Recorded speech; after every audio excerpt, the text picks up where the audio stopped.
Hello, audience. This is I, the Black Chinchilla, the actor of Goop. I am here to tell you that we fucked up. We lost 2 whole episodes. Two whole sessions. 6 whole freaking episodes gone in the ether, gone forever, and we fucked up super hard. So here is Angel, our wonderful, beautiful DM Heretic, and me to recap everything you missed because it is all very relevant. Here we go. All right. So let's do this. Let's get into it. Last thing the first thing that happened since last time we left off, you guys finally got to have a conversation with the beautiful, demented ruler of this city, Charity. She approaches you guys and is like, "What the fuck? Who are you guys? Like, what the fuck?" Hello, I am Guy. I am difficult. I want to sell this sword to you. My party do not want to be here, but I must sell this sword. Yeah, I don't want your fucking sword. Get out of my face. What are you here for? Do you want to buy this sword? We need to sell this sword. Did I mention that I am Guy, plus I am difficult? Blah, blah, blah. Some more conversation about why shit sucks, whatever. Charity gives them 100 charity. It's like, oh yeah, just leave me the fuck alone and go spend this money somewhere. No, you can't leave here. Okay, maybe you can anytime you want, but you really can't leave here because there's really nowhere to leave. So you guys go to the city with her escort that she sends, Blend Block Magic. And as you're walking away, Charity calls Adavei into her room, has a little solo chat, and the rest of the group are like, what the fuck? But you're like, okay, whatever, and you go to the casino anyway. Yeah, and then immediately Angel's like, oh hell fucking yes, let's go. Goop's like, I want to eat some dead bodies. I want to go see some dead bodies. Blend Block Magic's like, ooh woo, I know where some dead bodies are. But Angel's like, fuck no, we're going casino first. We go to the casino. You hit the casino, you waste a bunch of money. Angel and Guy are like, let's play a game. Or Angel's like, let's play a game. And, she starts shooting some shit. And, Angel and Guy are fucking cheaters and they cheated and whatever. And it was really rigged. And then Goop threatens the game runner with an ice knife for stealing their money. You took their money! I'm gonna kill you! Goop puts the ice knife to this guy's neck. You can see the water dripping down his neck and onto his chest. I'll freaking kill you! Take your money! Give your money back! Give it back! The guy calls the fucking security. We get dragged to the casino jail. I am Guy. I am difficult. I am getting arrested. with one arm, they try to escort these gigantic giants that the casino has. Decide to bring them to a holding room, which was really difficult because the guy only has one arm. And they were like, "Oh my God, how are you going to handcuff him? He's only got one arm." And they're like, "Oh, we'll show you. We'll figure it out." And then I don't even know if I even described how they figured it out, but they did somehow. And then they got everybody into a room, mostly everybody, where they met the twins, the owners of this establishment, and found out they had an army of Goliaths and a portal to send them to hell if they keep fucking up. How about you just let us go? Obviously, your people steal money from my wonderful people. I am Guy. I am difficult. Yes, let us go. This place is rigged, is it not? This place is obviously rigged. I know casinos when I see one. This place is not a casino. And they're like, fuck you, you're going to hell. And then Goop went, scatter! And cast darkness. I cast darkness, make the whole room dark. And I ran straight to the wall, and the doors closed, so we couldn't leave. They cast darkness, try to escape. Shit fails. They're stupid. They get banned. They get sent out. They're like, oh, after a long conversation about what to do now, because they're sitting outside of this fucking casino that they could never go into again. Goop's like, yeah, remember earlier I said I wanted to eat some dead shit? Blim's like, oh yeah, I know this place. We'll go to the catacomb. They make their way to the catacombs. They hit the stairs. The stairs fall. They slide on their asses into a room with statues of Serac and a bunch of dead people in cases. Clear cases, so you can really see what the fuck's in there. Typical D&D shit. The door slams behind them, and then they smell some nasty shit, and they have to trudge to the next room with real-time con saves, or they're fucked. They enter a room with a bunch of plants and shit, and they fight shadows of fucking statue, because why not? Angels turn into a chicken, dodging exploding mushrooms, hungry-ass plants, and thorny vines that apparently want to strangle motherfuckers. Yeah, then we beat the room, and then we just, we get dragged to the next room because Kara got compelled by the demons to go to the next room. Yes. When they go to the next room, they go to step, out of the hallway, and they're like, "Oh my God, there's a long ass bridge. Try not to die from the con saves, which are convincing you to do shit that you don't want to do." Guy ties everybody together after realizing that was probably a good idea. We should have done like an hour ago. Kristoff says, "Fuck you guys. I'm a wolf." He runs fast. And he's just gone. He's on the other side. Everybody else is left there. A few people are psychoactively convinced to jump because the drugs and shit and demons and convincing and con saves are really bad. And the whole group was hanging by a rope. Group holds to the rope with Entangle, and Angel beast modes them up. They get jumped by some shadows and rush away off the bridge. They enter a hallway with a bunch of throwback shit from last campaign. Evolution. Check it out on anchor.fm/evolution. It's only half the episodes, but whatever. You know, you'll get the point. The statues are described as follows. A small halfling man with a bagpipe attached to his back. His statue is transparent, almost as if he was a ghost. He's posed as if he's running towards something. A small genasi man, dressed like a monk and carrying a wine casket aside. The statue is levitating a few feet from the ground. He is posed in a way that depicts him falling through the air to land a massive dropkick.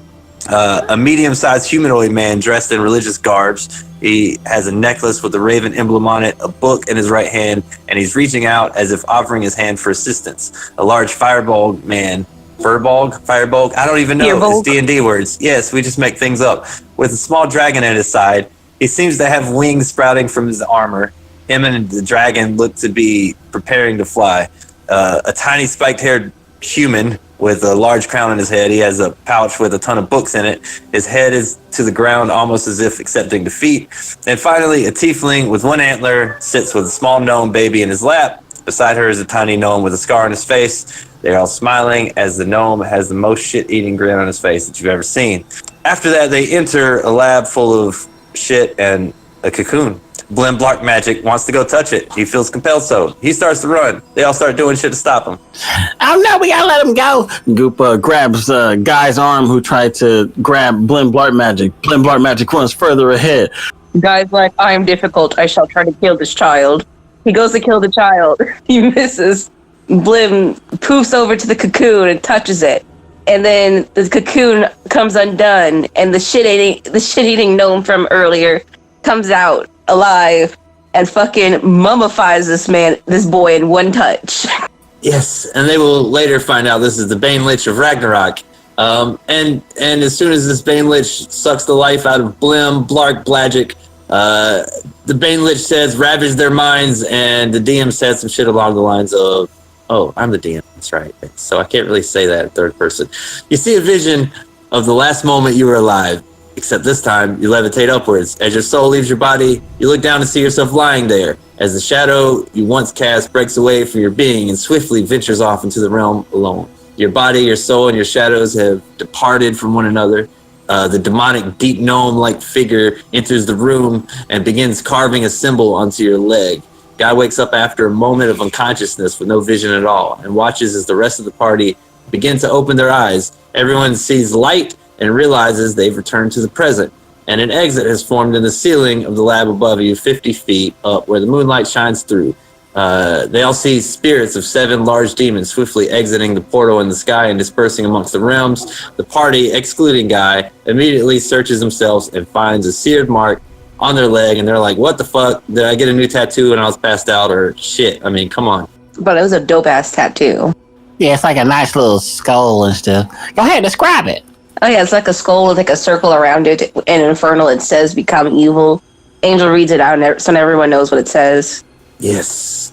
You look around, and the shadow has, like everything else in your life, abandoned your side. So now nobody has shadows, and it's really weird. And now they've gone a couple episodes in the campaign, and they're still not really affected by the fact they don't have shadows. And I don't know why. Yada yada, lose more magic shit as they search around the room after the fight with the demons and shit, you know. Then they searched for about an hour or so, and they couldn't really find anything important. They got a few books. Goop begins to try to learn how to read, and the books don't really tell him anything that's as important as what they're going to find out in the next couple episodes. Then they decided, oh, okay, let's go back and talk to Charity about, you know, her stupid assistant. So that's what they set off to do. When they get there, Charity's floating in the air and shit, you know, just like, because I could do that, addressing the people of her city not to be worried. The party goes in, Charity's like, I know what I said out there, but shit's really not okay. What the fuck did you do? Blah, blah, blah. Party's like, it was your guy's fault, and now Blim's dead. And she's like, oh, I don't care. Blim's right here. And Blim walks in, and you're like, what the fuck's going on? Why is there another Blim? And she's like, oh yeah, I got clones, lots of them. And you're like, oh, okay, well, about this Ragnarok thing, can we help? And she's like, no, you're garbage. Go power up and be Power Rangers or something. Like, get some artifacts. And then you're like, where at? And she's like, I don't know, figure it out. We forgot to mention that Angel found a gun inside of the catacomb place. Oh yeah, there was that.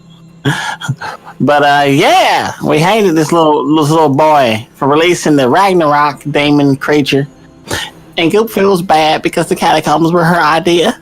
Oh, come on, it was Blim's idea. And then Blim did admit to his crimes because they have a hive mind, sort of. They're like, Blim was like, yes, I did do that. I'm Blim, I'm a little bitch boy. Gustav beats the shit out of him because why not? Yeah. Oh yeah, that did happen. And Charity's like, go for it. I got a couple more of those. Just go ahead and beat his ass.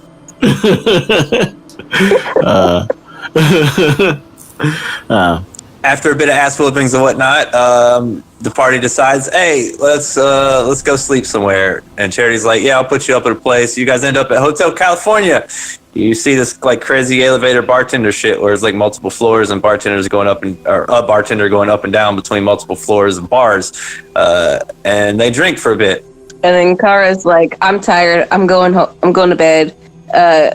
Goop goes with her, and then I become a cat. Yeah, you do. And Guy's like, I'm difficult. I drink, and everyone else starts a drinking game with Guy. Gustav immediately fucking perishes and knocks out drunk. Adavei takes his place. Angel's keeping up with Guy. Angel becomes drunk and is like, I'm Adavei. I'm drunk. I'm gonna go wander off somewhere. And we're too drunk to notice at first. Then we realize where the fuck is Adavei? Guy's like, let's go look for Adavei. But first, we immediately slam 3 more drinks and like shit gets fucked for us. And the bartender's like, you're too drunk to go anywhere. You're going to bed. And we're like, fuck. So we go to bed, and then we go back to our room, and then we're like, fuck that noise. And we all leave to go find Adavei. Like, we wake up. It was more like you go back to the room, and Guy's like, oh, I'm Guy. I'm difficult. And now I'm drunk as well. So I'm going to be really difficult. Hey, let's not go to sleep for another 24 hours and just go find this Adavei person that I don't really know, but I really care about him. So I'm going to go and be difficult. Okay, you guys coming too? All right. I'm Guy. I'm difficult. Let's wake up Kara and Goop. Pick up Cat Goop and drag Cat Goop along. I'm Guy. I'm difficult. Oh wait, all these drinks made my voice get really high. We're really high. We're hiccuping, and we're like seeing some weird fucking shit. And that's essentially where we leave off. Ta-da! Ta-da! I hope you were able to follow that. Yeah, that was damn. And that will be our 10-minute recap of like 15 hours worth of sessions. Yep. Gone, dude. Freaking gone. Forever. We fucked up. We fucked up hard. But yeah, some good stuff comes after this. Stick around, please.